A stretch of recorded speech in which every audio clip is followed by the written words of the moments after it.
Dans cette vidéo, je te propose de revoir tout le cours sur le chapitre Notions de fonction.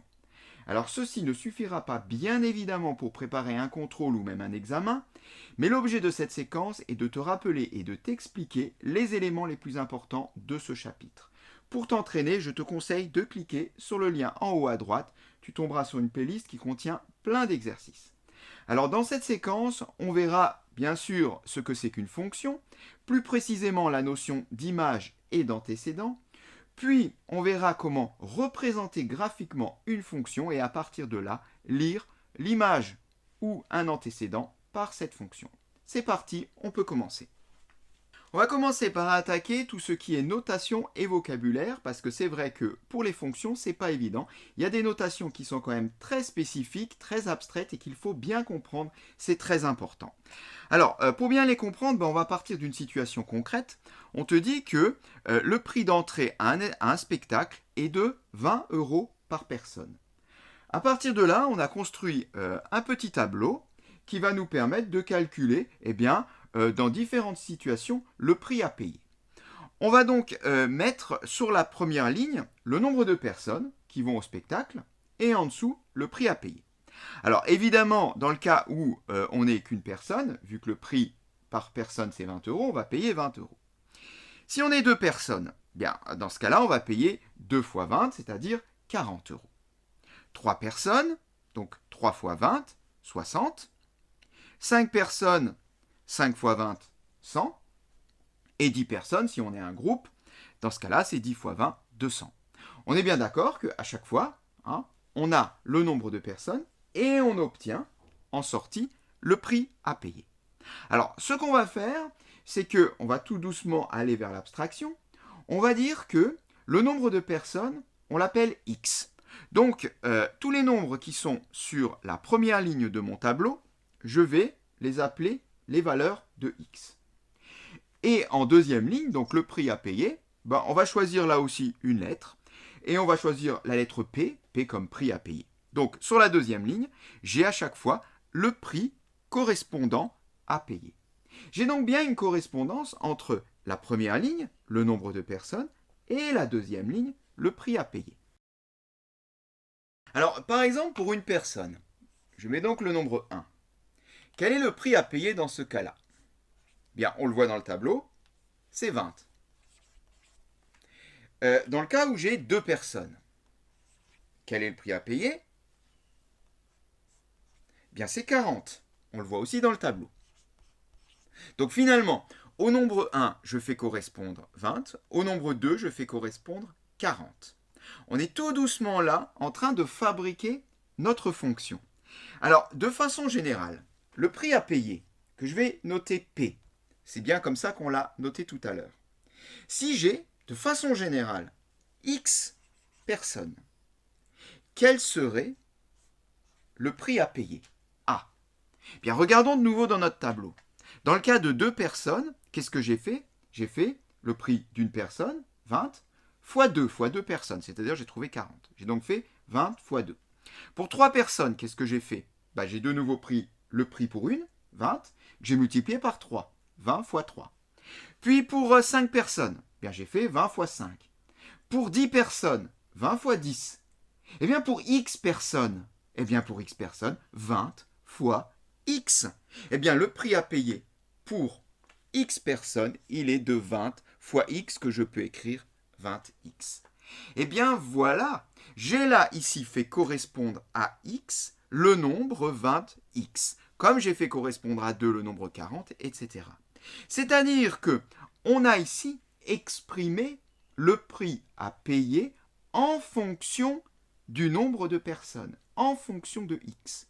J'ai donc exprimé le prix à payer en fonction de x. Qu'est-ce que c'est que ça ? C'est une fonction. On vient de définir ici une fonction qui porte un nom qui s'appelle la fonction P et qui à x associe le nombre 20 fois x. Ceci, ça se lit précisément à x, j'associe 20x par la fonction P. Et une fonction, eh bien c'est quoi? Une fonction, c'est en fait une machine, mais une machine mathématique qui répond à certaines règles. Elle fait quoi, cette machine mathématique? Eh bien, tu lui donnes un nombre, elle te transforme ce nombre, en suivant certaines règles, en un autre nombre. C'est exactement ce qu'a fait la fonction P. Elle fait quoi, cette machine P? Eh bien, tu lui donnes un nombre, elle te renvoie un autre nombre, pas n'importe comment, avec la règle suivante, elle te renvoie 20 fois le nombre de départ. À chaque fois que tu lui donnes un nombre, elle renvoie 20 fois le nombre que tu lui as donné. Ça, c'est le principe de la machine. Et on voit bien que cette fonction P, dépend donc du nombre de départ. Chaque valeur que j'aurai en sortie va dépendre du nombre de départ. Ce nombre-là, on le voit dans le tableau de valeurs, eh bien ce nombre-là est capable de varier. Eh bien x, ça s'appelle une variable. X est appelé une variable car x peut varier. Je l'ai dit juste à l'instant tout à l'heure, le tableau qui est là-haut porte un nom également. Pour une fonction, ça s'appelle un tableau de valeurs. Alors ce tableau de valeurs, on pourrait dire il est incomplet, parce que finalement, vu qu'on peut faire varier x, on pourrait encore accorder à x tout plein d'autres valeurs. Ici, j'en ai mis certaines, mais on pourrait encore donner 2,5, 15,8, 16,632. Pour toutes ces valeurs de x, combien nous renvoie P? Eh bien 20 fois plus. Mais ça, il faudrait encore effectuer les calculs. En tout cas, un tableau de valeurs, bien c'est quoi? C'est un tableau dans lequel on présente des valeurs pour x et des valeurs renvoyées par la fonction. Et ce qui est noté ici est une notation officielle en mathématiques pour les fonctions. Ceci exprime que la fonction P à x renvoie 20 fois x. Mais il existe une autre façon de le noter. Comme P dépend de x, eh bien, on met P et entre parenthèses, on met x, la variable. Et on écrit que P, qui dépend de cette variable x, est égal à quoi? Est égal à 20 fois la variable x. P, parenthèse x égale 20x, est la deuxième notation officielle pour définir une fonction. Ceci se lit P de x égale 20x. Voilà donc les deux notations officielles pour définir une fonction. Ces deux notations, il faut bien les connaître, se rappeler que x est une variable et se souvenir également que le tableau qui est noté là-haut s'appelle un tableau de valeurs. Alors attaquons maintenant la notion d'image et d'antécédent pour une fonction. Pour cela, donc, je repars de la notation que je viens d'expliquer ici, P de x égale 20x, seulement je l'ai écrite dans deux cas particuliers qui sont donc issus du tableau ici à droite, du tableau de valeurs. Donc. J'ai remplacé ici x par 2. Pourquoi? Parce que si x vaut 2, eh bien on voit bien que P vaut 40. On écrit P de 2 égale 40. Un autre exemple, pour 5, si x vaut 5, eh bien dans ce cas-là, on obtient en sortie 100. P de 5 égale à 100. Eh bien dans ces deux cas, on peut parler d'image et d'antécédent. Je vais prendre le premier cas. P de 2 égale 40. 2 nous renvoie 40. L'image de 2, c'est 40. Eh bien tout est dit. L'image de 2, c'est 40. 2 a pour image 40. Eh bien voilà un premier terme mathématique. L'image de ce nombre-là, c'est ce qui est renvoyé par la fonction. C'est ce qui se trouve donc sur la deuxième ligne du tableau. L'image de 2 est 40, on peut le noter. Mais alors si l'image de 2 est 40, on aimerait pouvoir lire cette phrase dans l'autre sens et dire que, quel est le machin chose de 40? Eh bien, quel est le machin chose de 40? Ça pourrait être justement 2. C'est-à-dire, quel est le machin chose que j'avais avant 40? Eh bien, pour cela, il y a un mot qui s'appelle antécédent. On peut dire que 40 a pour antécédent 2. Alors, ce mot n'est pas facile à se rappeler, mais il y a juste un petit truc. C'est le préfixe anté. Anté qui signifie avant, justement. Quel était le nombre que j'avais avant? La machine P, elle m'a renvoyé 40. Mais au départ, je lui ai mis quoi dans cette machine? Bien, au départ, je lui ai mis 2. C'est-à-dire qu'avant, je lui ai mis 2. Qu'est-ce que j'avais avant? antécédents. Eh bien, un antécédent de 40, c'est 2. On peut le noter. Voilà donc les deux mots qui sont présentés ici. D'autres exemples, pour être sûr que tu as bien compris. Si je demande quelle est l'image de 3, c'est 60. Dans l'autre sens, si je demande quel est un antécédent de 100, c'est 5. Quel est un antécédent de 200, c'est 10. Quelle est l'image de 1, c'est 20, etc. Donc voilà comment lire image et antécédent dans le tableau de valeurs à partir de l'expression de la fonction. On peut également le comprendre à partir de la première notation qu'on a vue. 2 associe 40. Eh bien, on retrouve ici un antécédent de 40, c'est 2. Et de l'autre côté, on retrouve l'image de 2 qui est 40. Mais je ne sais pas si tu as remarqué, j'ai dit ici l'image de, et là j'ai dit un antécédent de. Et oui, car un nombre ne peut avoir qu'une seule image. Autrement dit, si je donne un nombre à ma machine, elle transforme, elle me renvoie une image, pas deux. Si je lui donne 5, elle me renvoie un nombre unique, terminé. Elle ne me renvoie pas deux nombres. Ça, c'est pas possible. Par contre, dans l'autre sens, est-ce que un nombre peut avoir plusieurs antécédents? Eh bien, la réponse est oui. C'est pour cela que je dis ici un antécédent de 40 et 2. Car il se peut que 40 ait plusieurs antécédents. Autrement dit, je me retrouve en bas, j'ai un nombre en résultat. Je voudrais savoir quel est le nombre de départ qui m'a donné ce résultat. Eh bien, il peut y en avoir plusieurs des nombres. Il pourrait très bien y avoir, si j'ai le nombre 32,6 à la fin, quel est le nombre qui m'a donné 32,6? Ça pourrait être 7,4, mais ça pourrait être aussi 8,9. Pour bien comprendre, un exemple. Alors, on considère maintenant une nouvelle fonction. Habituellement, une fonction, on la note f. F comme fonction naturellement. Et quand on a besoin de deux fonctions dans un exercice, la suivante, on la note habituellement g. Mais bon, c'est des choix qui sont arbitraires. On peut très bien la noter p comme tout à l'heure. Alors, cette fonction, c'est la fonction carré en fait. F de x égale x au carré. C'est-à-dire que à chaque fois que je lui donne un nombre, elle va me renvoyer le même nombre, mais au carré, c'est-à-dire multiplié par lui-même. On va compléter ce tableau de valeurs pour bien comprendre. Je vais commencer par la dernière colonne, c'est la plus facile. Donc, au départ, j'ai le nombre 2. J'ai le nombre 2 et je voudrais obtenir donc la valeur en sortie, c'est-à-dire, on a dit x au carré. Autrement dit, 2 au carré. 2 au carré, c'est 2 fois 2, ça me donne 4. 4. Qu'arrive-t-il à 0? Bien, si je calcule ici f de 0, donc ça va me donner 0 au carré. 0 au carré, c'est 0 fois 0, ça donne 0. Et enfin, pour moins 2, je donne à ma machine moins 2. Qu'est-ce qu'elle me donne en sortie? Bien, elle me donne moins 2 au carré. Mais attention, moins 2 au carré, c'est-à-dire moins 2 fois moins 2.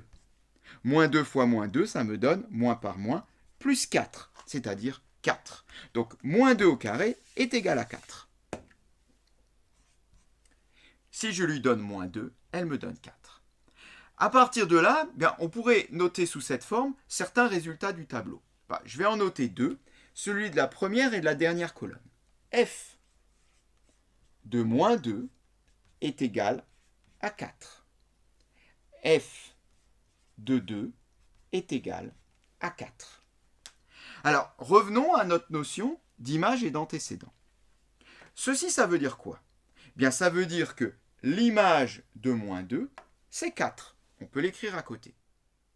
Et ceci, ça veut dire quoi? Ça veut dire que l'image de 2 est 4. J'aurais pu également écrire que l'image de 0 est 0. Mais bon, on s'arrête là. Dans l'autre sens, j'aimerais savoir quel est un antécédent de 4. Alors, un antécédent de 4, je vais chercher dans le tableau 4, ou ici.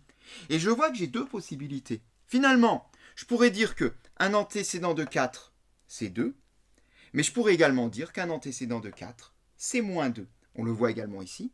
Un antécédent de 4, c'est 2 ou moins 2. Eh bien voilà, on se retrouve là dans une situation où on a deux antécédents pour un même nombre. On a eu 4 en sortie, mais on l'a obtenu de deux façons différentes. Eh bien voilà, on se trouve là avec deux antécédents. Les antécédents de 4 sont 2 et moins 2. Alors j'ai écrit les antécédents, ça veut dire qu'il n'y en a pas d'autres. Eh bien, il pourrait y en avoir d'autres finalement. Hein. Qu'est-ce qu'on en sait? Si on poursuivait notre tableau, peut-être qu'on trouverait encore d'autres valeurs de 4. Mais non, je te rassure, il n'y en a pas d'autres. Ceci, on le sait mathématiquement. On attaque donc la représentation graphique d'une fonction. Alors oui, une fonction peut se représenter graphiquement, on va le voir, par des courbes ou même des droites. Alors le cas des droites fait partie des fonctions affines et des fonctions linéaires, et ceci sera traité dans un autre cours, je l'ai dit en introduction. Nous, on va travailler avec la fonction suivante, f de x égale x au carré moins 3. C'est une machine f, donc je lui donne un nombre, elle modifie ce nombre en faisant quoi? Elle le met au carré et elle enlève 3, et elle me renvoie un nombre en sortie. Pour faire la représentation graphique d'une fonction, il nous faut un tableau de valeurs. Le tableau de valeurs est prêt, il faut juste le compléter. Alors celui-ci, il n'y a pas beaucoup de valeurs. En général, dans les exercices, il en faut un peu plus. Mais là, pour que la vidéo soit pas trop longue, j'ai essayé de limiter les calculs. Donc, on va compléter ici ce tableau de valeurs. Je vais détailler les calculs pour que tu les comprennes bien. Premier cas, x vaut moins 2. X vaut moins 2, c'est-à-dire je calcule f de moins 2. Ce qui me donne quoi? Bien, je remplace donc x par moins 2 dans l'expression. Ça fait donc moins 2 au carré moins 3. Bien ça. Alors on calcule. Bien, moins 2 au carré, ça fait 4. 4 moins 3, ça fait 1. Donc ici, je mets 1. Si x vaut moins 2, la fonction me renvoie 1. f de 0. Ce qui veut dire que je remplace x par 0, soit 0 au carré moins 3 égale. Alors 0 au carré, ça fait 0, donc 0 moins 3, moins 3. Donc ici, je mets moins 3. Quand x vaut 0, la fonction me renvoie moins 3. Pour f de 1, ça nous fait donc 1 au carré moins 3. 1 fois 1, 1. 1 moins 3, moins 2. Donc là, je mets moins 2. Et enfin, pour x égale à 3, 3 au carré moins 3. 3 au carré, ça fait 9, moins 3, 6. Donc, je note 6 en dessous de 3. Voilà, notre tableau de valeurs est complété. On va maintenant pouvoir représenter graphiquement notre fonction, et pour cela, on a besoin d'un repère. Voilà, notre repère est prêt. On va maintenant pouvoir placer dans ce repère tous les points dont on connaît les coordonnées. On va donc placer tous les points dont on est sûr qu'ils se trouvent sur la courbe qui représente la fonction f. Pour cela, il faut regarder dans le tableau. Je sais que si x vaut moins 2, f de x vaut 1. Alors ici, l'axe des abscisses correspond au x, l'axe des ordonnées correspond à f de x. Je sais que x vaut moins 2 et f de x vaut 1. Donc, x vaut moins 2. Et dans ce cas-là, f de x vaut 1. Je fais donc une correspondance ici entre moins 2 et 1 et j'obtiens un premier point. Si x égale à moins 2, eh bien f de x est égal à 1. J'ai donc là, ici, le point de coordonnées moins 2, 1. Et on va faire de même avec les trois autres points. À chaque fois, chaque couple ici va me renvoyer un point dont les coordonnées sont x et f de x. Par exemple, si x vaut 0, donc 0, f de x vaut moins 3. Moins 3. Alors là, je me retrouve tout là-bas en bas et j'ai ici un deuxième point qui va appartenir à la courbe qui représente la fonction f. Et on poursuit. X vaut 1, f de x vaut moins 2. Alors, x vaut 1, f de x vaut moins 2. Autrement dit, mon troisième point se trouve ici. 1, moins 2. Alors, moi ici, je mets des petits pointillés, mais si tu fais ça sur une feuille quadrillée, tu n'auras pas besoin de mettre les pointillés, bien évidemment. Hein. C'est juste pour qu'on arrive bien à lire. Et enfin, un dernier couple, x vaut 3, f de x vaut 6, c'est-à-dire le point de coordonnées 3, 6. Donc 3, 6. J'ai donc un troisième point ici. Voilà, on obtient donc nos 4 points, donc celui-ci, celui-ci, celui-ci et celui-ci. Tu as bien compris qu'à chaque fois, j'utilise ces nombres-là, donc le nombre de départ et le nombre d'arrivée, c'est-à-dire une valeur et son image, pour obtenir les coordonnées d'un point de la courbe.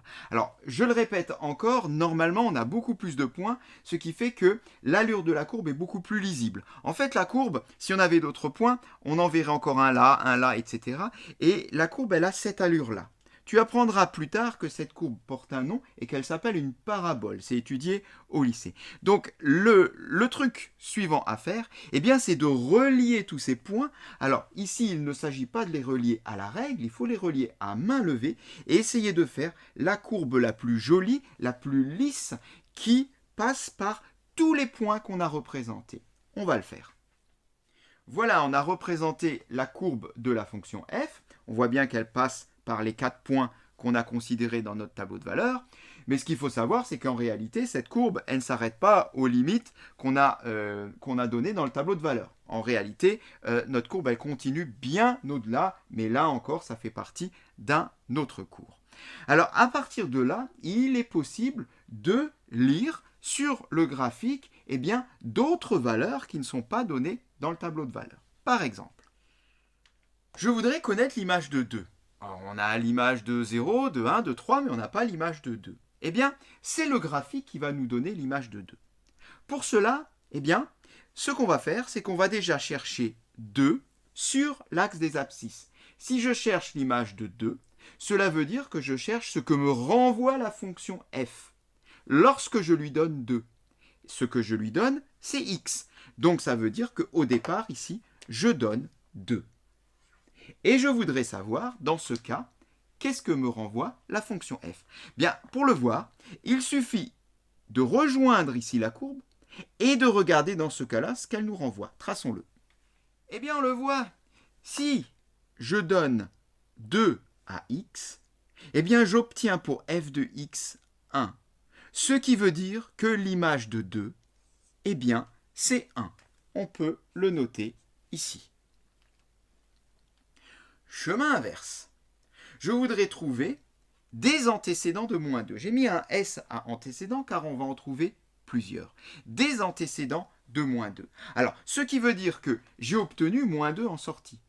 Ça veut donc dire que f de x est égal à moins 2. C'est le résultat. Donc le moins 2, cette fois-ci, je dois le chercher sur l'axe des ordonnées. Il est ici, le moins 2. Et je voudrais retrouver, un antécédent de moins 2. Eh bien, on en voit un ici. On en a tracé un tout à l'heure. C'est 1. Effectivement, on le retrouve dans notre tableau de valeurs, comme je l'ai expliqué plus tôt dans la vidéo. J'ai moins 2 en sortie, un antécédent de moins 2, c'est 1. Donc, on retrouve ici 1 comme antécédent de moins 2. Je peux le noter. Mais attention, c'est pas tout, parce qu'en fait, il y en a un deuxième d'antécédent de moins 2. Et oui, j'ai choisi ici d'aller dans ce sens-là. J'étais un petit peu guidé par les petits points. Et donc, je suis allé dans ce sens-là, j'ai rejoint la courbe, j'ai trouvé 1. Mais finalement, j'aurais pu aller dans l'autre sens ici, et partir, cette fois-ci, vers la gauche. Et si je pars vers la gauche, qu'est-ce qui arrive? Eh bien, je vais trouver un deuxième antécédent qui est moins 1. Et oui, en partant vers la gauche, on trouve moins 1. C'est-à-dire que si je donne moins 1 à ma fonction, elle me renvoie moins 2. Autrement dit, quel est le nombre que j'ai utilisé au départ pour trouver moins 2? C'est moins 1. J'ai une deuxième solution qui est moins 1. Il y avait bien un S à antécédent. Voilà, on en a fini sur le cours sur la notion de fonction. Je le dis et je le répète, très important de faire des exercices. N'hésite pas à te rendre sur la playlist correspondante. Cette séquence est terminée.